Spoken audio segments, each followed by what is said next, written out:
E eu então iria ler as conclusões deste encontro. 1.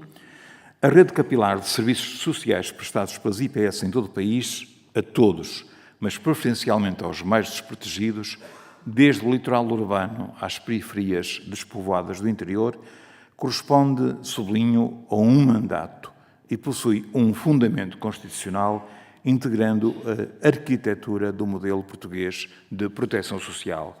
E isto é, de facto, importante. Quando nós dizemos, eu disse que me limitava a ler isto, mas às vezes um outro comentário não será demais. Quando nós dizemos que nós somos um pilar do Estado Social, dizemos o que é verdade e não estamos a inflacionar. 2. É, com efeito, o artigo 63, número 4 da Constituição da República, que impõe ao Estado o dever de apoiar as instituições particulares de seguridade social e de as integrar no sistema integrado, participado, descentralizado e universal da segurança social como um dos pilares desse sistema. 3. A atividade desenvolvida pelas IPS no âmbito da solidariedade e segurança social é perseguida, assim, em nome e por direito próprio, na sequência e com uma legitimidade que radica numa tradição e numa história multissecular de serviço aos outros que a Constituição da República consagrou. 4. A previsão normativa que vem estabelecendo o modo como a ação solidária das IPS se desenvolve nas sucessivas leis de bases da Segurança Social e nos diplomas estatutários das mesmas instituições não corresponde a um arbítrio, embora virtuoso, dos sucessivos governos e maiorias parlamentares. Antes, traduz o cumprimento de um dever supralegislativo, conformador da forma e dos valores como se organiza o Estado. 5.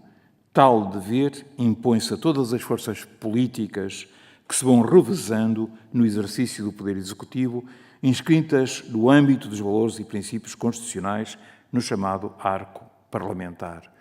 Tinha inicialmente arco constitucional, mas podia criar aqui algumas confusões e emendei para arco parlamentar.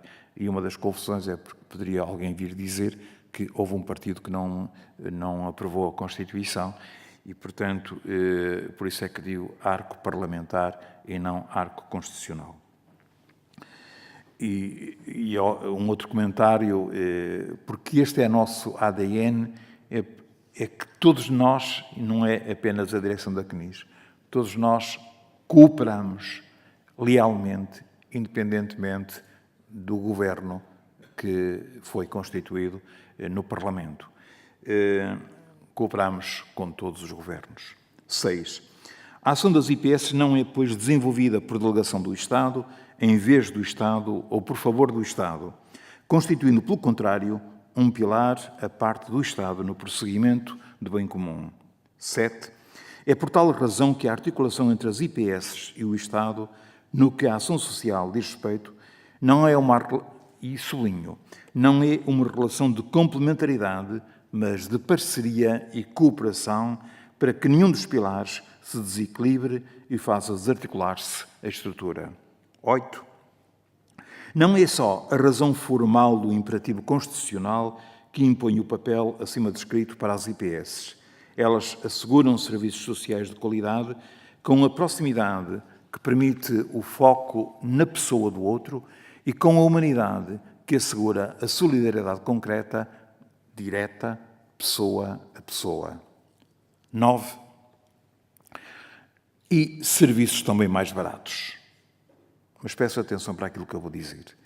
Embora isso não seja um bem em si, mas apenas o modo de, num país em que os recursos foram sempre escassos, chegar a mais beneficiários e assim aproximar-se do objetivo da universalidade do acesso aos bens públicos, de que as instituições, em cooperação com o Estado, dão provisão.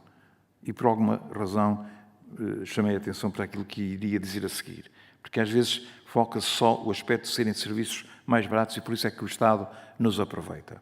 De facto, são serviços mais baratos.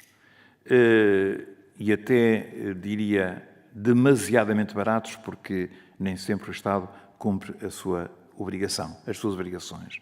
Agora, mas nós não somos tão maus gestores como às vezes se diz, até neste setor está a haver uma gestão fantástica de milagres, de verdadeiros milagres, e por isso é que se chega a mais pessoas e, sobretudo, aos mais carenciados. 10.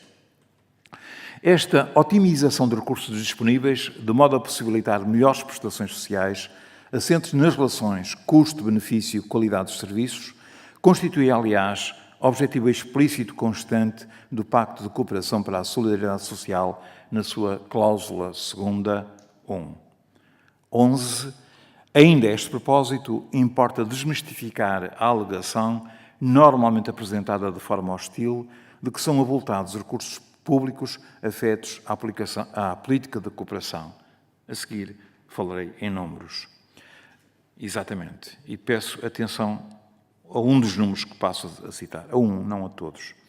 Mais de 60% dos valores do orçamento do Estado atribuídos aos acordos de cooperação retornam ao perímetro orçamental do Estado ou da Segurança Social através da tributação e da TSU. E estes números não são fictícios. Estão agora testados por estudos de facto credíveis e feitos. 12. O Pacto de Cooperação para a Solidariedade Social de 19 de dezembro de 1996, subscrito pelo Primeiro-Ministro, pelos Presidentes da Associação Nacional de Municípios e da Associação Nacional de Freguesias e pelos dirigentes das organizações representativas das instituições de solidariedade e consagrado pela Resolução do Conselho de Ministros número 21/97, de 12 de fevereiro, traduz com grande fidelidade e atualidade estes princípios e objetivos acima elencados, acrescentando-lhes inovatoriamente, designadamente, no seguinte: o alargamento da parceria e da cooperação para além da área tradicional da segurança social às áreas da saúde, da educação, da qualificação e do emprego, da justiça, do equipamento, planeamento e administração do território e das finanças, e o estabelecimento da orientação de que o apoio financeiro relativo às modalidades da cooperação terá por base o custo médio das respostas sociais. E permito-me outra interrupção para falar deste custo médio. Aliás, vou à frente voltar a citar isso. E ao fazer esta introdução é para falar das vossas intervenções. De facto, o custo médio das respostas sociais tem vindo a subir, não sendo acompanhado pelas transferências do Estado para este setor. 13. Não obstante este enquadramento, que corresponde ao quadro normativo e regulador ainda vigente, o espírito da cooperação e da parceria nem sempre está facilitado. Alguns serviços do Estado, a miúde, lidam mal com a autonomia e a identidade das instituições, preferindo uma equívoca relação de tutela entre senhor e súbdito, de duvidosa legitimidade, à paridade que resultaria do compromisso constitucional. 14. Os instrumentos fundamentais da política de cooperação, como os compromissos bienais ou os protocolos celebrados, sempre de boa fé, nem sempre são respeitados pela parte pública, por parte da parte pública. 15. Os serviços de acompanhamento da segurança social, que assumiam em regra uma posição de colaboração e de pedagogia da relação da proximidade com as instituições, vêm sendo convertidos a uma perspectiva fiscalizadora hostil e marcada pela suspeição como sistema, com prejuízo para a tranquilidade da gestão e da grande maioria das instituições, gestão cuja qualidade é o oposto ao preconceito que vem sendo induzido contra a sua transparência e bom serviço. 16. Essa alteração não tem como origem apenas a reconhecida diminuição dos recursos humanos do Instituto da Segurança Social ao longo dos anos. Decorre também da progressiva concentração e centralização em Lisboa de grande parte das competências que se encontravam historicamente atribuídas às entidades regionais do Sistema Público de Segurança Social, o que representa um retrocesso no princípio da proximidade que deve marcar as políticas sociais, aliás, de constitucionalidade duvidosa, tendo em conta o princípio da efetiva descentralização do sistema de segurança social consagrado pelo artigo 63(1) da Constituição. 17.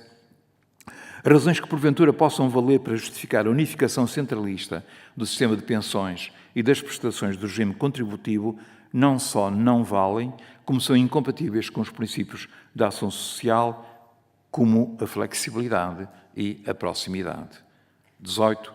Os grupos de trabalho constituídos no âmbito dos protocolos e compromissos de cooperação, com vista ao diagnóstico conjunto dos constrangimentos atualmente existentes na política de cooperação e à sua sanação, têm vindo a ser adiados no seu percurso, mantendo, 19, a insegurança no que toca a domínios de ação das instituições tão relevantes como o são a educação pré-escolar e o acompanhamento do RSI, ambas previstas na cláusula 4ª do Pacto de Cooperação. 20, o mesmo sucedendo na indemnização dos custos médios, o mesmo sucedendo na indeterminação dos custos médios, o que tem conduzido à progressiva asfixia financeira da gestão das instituições e à sua sustentabilidade a breve prazo. Aqui, desculpem, um novo parágrafo. A CNIS avançará mesmo para o estudo dos custos técnicos, não apenas médios, mas lugar a lugar. 21. A participação das organizações representativas das instituições no processo legislativo relativo a medidas que lhes digam respeito, estabelecida como vinculação no Decreto-Lei número 120/2015, de 30 de junho, não tem sido tão eficaz e complementar como a cooperação o supõe e exige. 22. Urge avançar o processo de revisão legislativa prevista desde a adenda ao Compromisso de Cooperação para 2016, tendo como objetivo a discriminação positiva das instituições de solidariedade no quadro fiscalizador e sancionatório, bem como a finalidade de assegurar a sua sustentabilidade.